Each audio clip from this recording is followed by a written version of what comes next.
ಎಲ್ಲರಿಗೂ ನಮಸ್ಕಾರ. ನಾನು ನಿಮ್ಮ ಮುತ್ತು. ಇವತ್ತಿನ ಈ ಒಂದು ವಿಡಿಯೋದಲ್ಲಿ 9ನೇ ತರಗತಿ ಇದು ಭಾಗ 1ರ ಪುಸ್ತಕ ಸಮಾಜ ವಿಜ್ಞಾನ.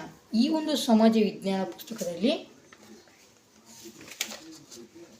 ಇತಿಹಾಸ ಅಧ್ಯಾಯ 1 ಪಾಶ್ಚಿಮಾತ್ಯ ಧರ್ಮಗಳು ಇಲ್ಲಿದೆ ನೋಡಿ. ಇತಿಹಾಸ ಅಧ್ಯಾಯ 1 ಪಾಶ್ಚಿಮಾತ್ಯ ಧರ್ಮಗಳು. ಈ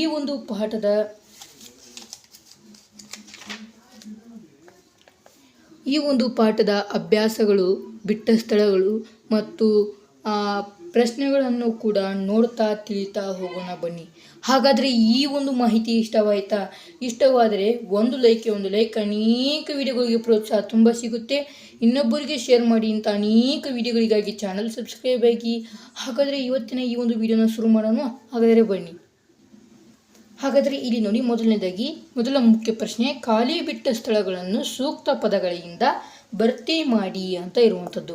ಇಲ್ಲಿ 1ನೇದ್ದು ಪ್ರಶ್ನೆ, ಯಹೂದಿ ಧರ್ಮದ ಮೂಲ ಪುರುಷ. ಯಹೂದಿ ಧರ್ಮದ ಮೂಲ ಪುರುಷ ಯಾರಪ್ಪ ಅಂತಂದರೆ ಅಬ್ರಹಾಂ.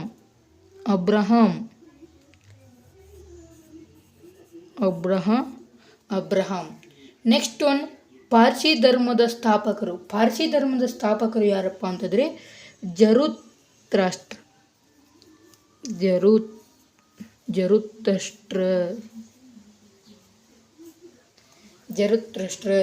ಯೇಸು ಕ್ರಿಸ್ತರು ಹುಟ್ಟಿದ ಸ್ಥಳ ಯಾವುದಪ್ಪ ಅಂತಂದರೆ ಬೆತ್ಲೆಹೇಮ್. ಯೇಸು ಕ್ರಿಸ್ತರನ್ನು ಶಿಲುಬೆಗೇರಿಸಿದ ಬೆಟ್ಟ ಯಾವುದಪ್ಪ ಅಂತಂದ್ರೆ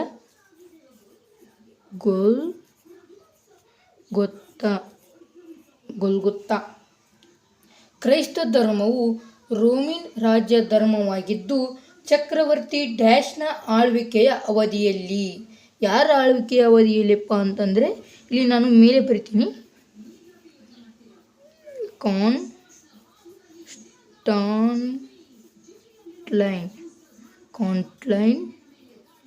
ತನ್ನ ಆಳ್ವಿಕೆಯ ಅವಧಿಯಲ್ಲಿ ಇತ್ತು. ನೆಕ್ಸ್ಟ್, ಮೊಹಮ್ಮದ್ ಪೈಗಂಬರರು ಹುಟ್ಟಿದ ಸ್ಥಳ ಯಾವುದಪ್ಪ ಅಂತಂದರೆ ಮೆಕ್ಕಾ.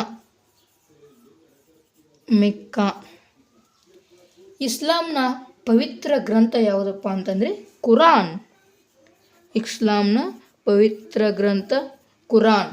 ಮೊಹಮ್ಮದ್ ಪೈಗಂಬರರ ಉತ್ತರಾಧಿಕಾರಿಗಳನ್ನು ಡ್ಯಾಶ್ ಎನ್ನುವರು. ಏನಂತಾರಪ್ಪ ಅಂತಂದ್ರೆ ಖಲೀಫ್ ಅಂತ ಕರೀತಾರೆ. ನೆಕ್ಸ್ಟ್ ಒಂದು ಪ್ರಶ್ನೆಗಳನ್ನು ನೋಡೋಣ. ಇಲ್ಲಿ 2ನೇ ಮೇನ್ ಪ್ರಶ್ನೆ, ಈ ಕೆಳಗಿನ ಪ್ರಶ್ನೆಗಳಿಗೆ ಗುಂಪಿನಲ್ಲಿ ಮಿತ್ರರೊಂದಿಗೆ ಚರ್ಚಿಸಿ ಉತ್ತರ ಬರೆಯಿರಿ.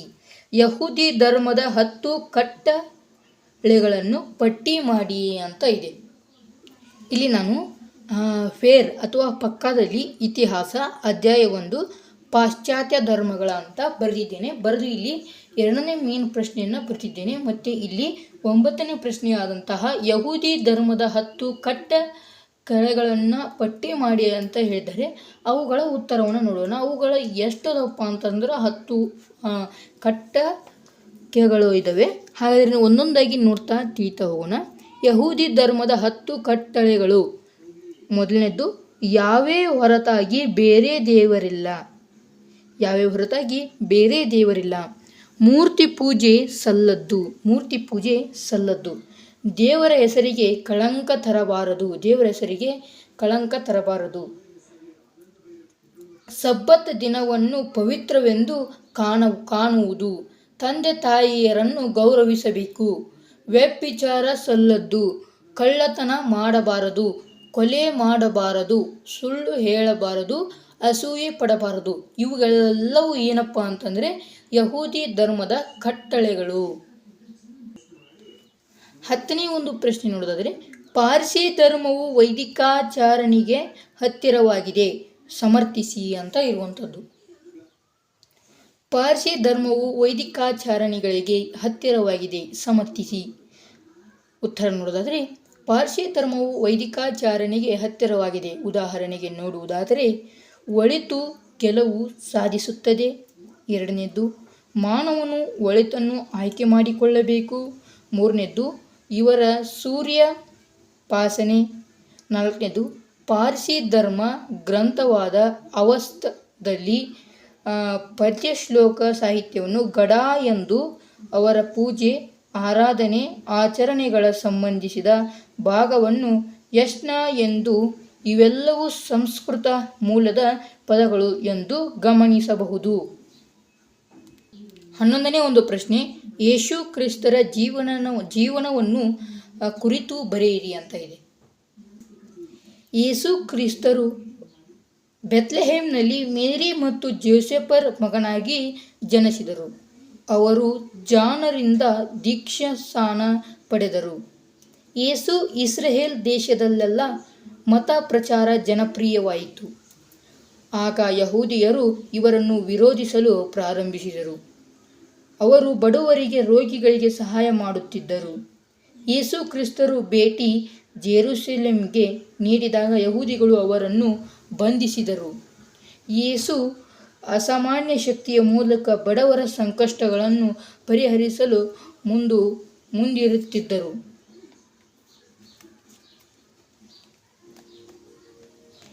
ಯೇಸುರನ್ನು ರೋಮನ್ ರಾಜ್ಯ ಪಾಲನಾದ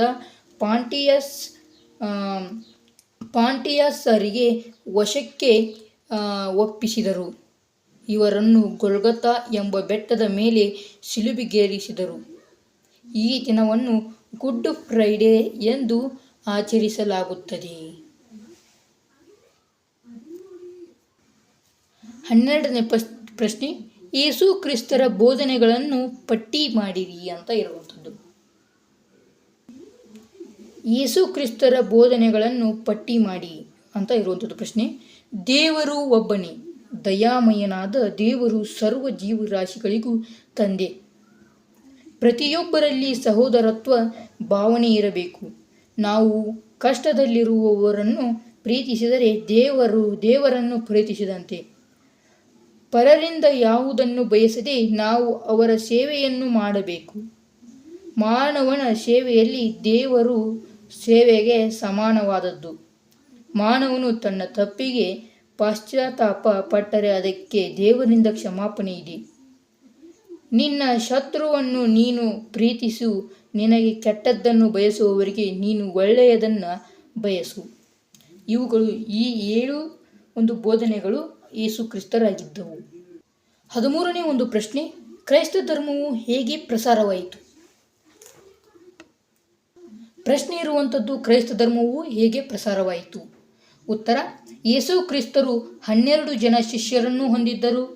ಅವರನ್ನು ಅಪೋಸಲ್ಸ್ ಎಂದು ಕರೆಯುತ್ತಾರೆ. ಪೀಟರ್ ಅವರ ಮೊದಲ ಅನುಯಾಯಿಯಾಗಿದ್ದ. ಯೇಸು ಇವರಿಗೆ ಕಷ್ಟದಲ್ಲಿರುವವರನ್ನು ರಕ್ಷಿಸಬೇಕೆಂಬ ಜವಾಬ್ದಾರಿಯನ್ನು ನೀಡಲಾಯಿತು. ಚಕ್ರವರ್ತಿ ಕಾನ್ಸ್ಟಾಂಟೈನ್ನ ಆಳ್ವಿಕೆಯ ಅವಧಿಯಲ್ಲಿ ಕ್ರೈಸ್ತ ಧರ್ಮವು ರೋಮನ್ ರಾಜ್ಯ ಧರ್ಮವಾಯಿತು. ಇಂದು ಚರ್ಚ್ಗಳು ಪ್ರಪಂಚದ ತುಂಬೆಲ್ಲ ಹರಡಿದೆ. ಕ್ರೈಸ್ತ ಧರ್ಮದಲ್ಲಿ ಹೆಚ್ಚು ಜನರ ಸದಸ್ಯತ್ವವನ್ನು ಹೊಂದಿದೆ. ಬೈಬಲ್ ಕ್ರೈಸ್ತ ಧರ್ಮದ ಪವಿತ್ರ ಒಂದು ಗ್ರಂಥವಾಗಿದೆ. 14ನೇ ಒಂದು ಪ್ರಶ್ನೆ, ಮಹಮ್ಮದ್ ಪೈಗಂಬರರ ಜೀವನವನ್ನು ತಿಳಿಸಿರಿ. ಇಲ್ಲಿ ಮಹಮ್ಮದ್ ಪೈಗಂಬರರ ಜೀವನವನ್ನು ತಿಳಿಸಿರಿ. ಮಹಮ್ಮದ್ ಪೈಗಂಬರರು ಸಾಮಾನ್ಯ ಶಕ 570ರಲ್ಲಿ ಮೆಕ್ಕಾದಲ್ಲಿ ಜನಿಸಿದರು. ಅವರ ತಂದೆ ಅಬ್ದುಲ್ ಹಾಗೂ ತಾಯಿ ಅಮೀನಾ. ಅವರು ಬಾಲ್ಯದಲ್ಲಿಯೇ ತಂದೆ ತಾಯಿಗಳನ್ನು ಕಳೆದುಕೊಂಡರು. ಅವರು ಚಿಕ್ಕಪ್ಪನ ಆಶ್ರಯದಲ್ಲಿ ಬೆಳೆದರು. ಅವರು ಪ್ರಾರಂಭದಲ್ಲಿ ಕುರಿ ಕಾಯುತ್ತಿದ್ದರು. ಅವರು ಶ್ರೀಮಂತ ವಿಧವೆ ಖದೀಜಾರನ್ನು ಮದುವೆಯಾದರು. ಅವರಿಗೆ 2 ಪುತ್ರರು ಹಾಗೂ 4 ಪುತ್ರಿಯರು ಇದ್ದರು. ಅವರು ತಮ್ಮನ್ನು ತಾವು ದೇವರೆಂದು ಎಂದೂ ಹೇಳಿದುಕೊಳ್ಳಲಿಲ್ಲ. ತಾವು ಆಲಿಸಿದ ದೈವೀ ಸತ್ಯವನ್ನು ಅಭಿವ್ಯಕ್ತಿಸಿದರು. ಅವರು ಶಿಷ್ಯರನ್ನು ಈ ನುಡಿಗಳನ್ನು ಸಂಗ್ರಹಿಸಿಟ್ಟರು. ಇದೇ ಇಸ್ಲಾಂನ ಪವಿತ್ರ ಗ್ರಂಥ ಕುರಾನ್. ಹಿಜಿರಾ ಶಕ ಎಂದರೇನು? ಹಿಜಿರಾ ಶಕ ಎಂದರೇನು?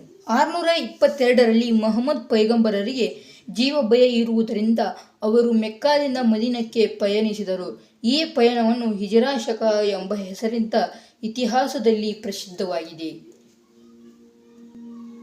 ಇಸ್ಲಾಂ ಧರ್ಮದ ಆಚರಣೆಗಳು ಯಾವುವು? ಇಸ್ಲಾಂ ಧರ್ಮದ ಆಚರಣೆಗಳು. ಕಲಿಮಾ, ಅಲ್ಲಾನಲ್ಲಿ ಮಾತ್ರ ನಂಬಿಕೆ, ಮುಹಮ್ಮದರು ಅವರ ಪ್ರವಾದಿಗಳು. ನಮಾಜ್, ಪ್ರತಿದಿನ 5 ಬಾರಿ ಅಲ್ಲಾನಿಗೆ ಪ್ರಾರ್ಥನೆ ಸಲ್ಲಿಸಬೇಕು. ರಂಜಾನ್ ತಿಂಗಳಲ್ಲಿ ಉಪವಾಸ. ಜಕಾತ್, ಆದಾಯದಲ್ಲಿ ನಿಗದಿಪಡಿಸಿದ ಭಾಗವನ್ನು ಬಡವರಿಗೆ ದಾನ ಮಾಡಬೇಕು. ಹಜ್, ಜೀವನದಲ್ಲಿ 1 ಬಾರಿ ಮೆಕ್ಕಾ ಯಾತ್ರೆ ಕೈಗೊಳ್ಳಬೇಕು. ನೋಡಿದ್ರಲ್ಲ ಮಕ್ಕಳೇ, ಇವತ್ತಿನ ಈ ವಿಡಿಯೋವನ್ನು. ಈ ಸಂಪೂರ್ಣವಾದಂಥ ಪ್ರಶ್ನೆಗಳ ಎಲ್ಲ ಉತ್ತರಗಳನ್ನು ನಾನು ಇವತ್ತು ನಿಮಗೆ ತಿಳಿಸಿಕೊಟ್ಟಿದ್ದೇನೆ. ಆದ ಕಾರಣ ಒಂದು ಲೈಕ್ ಅನೇಕ ವಿಡಿಯೋಗಳಿಗೆ ಪ್ರೋತ್ಸಾಹ ತುಂಬ ಸಿಗುತ್ತೆ. ಇನ್ನೊಬ್ಬರಿಗೆ ಶೇರ್ ಮಾಡಿ. ಇಂಥ ಅನೇಕ ವಿಡಿಯೋಗಳಿಗಾಗಿ ಚಾನಲ್ ಸಬ್ಸ್ಕ್ರೈಬ್ ಆಗಿ. ಹಾಗಾದರೆ ಮುಂದಿನ ಪಾಠದ ಪ್ರಶ್ನೋತ್ತರಗಳ ಜೊತೆಗೆ ನಾವು ನಿಮ್ಮನ್ನು ಭೇಟಿಯಾಗುತ್ತೀವಿ. ಅಲ್ಲಿವರೆಗೂ ಧನ್ಯವಾದಗಳು.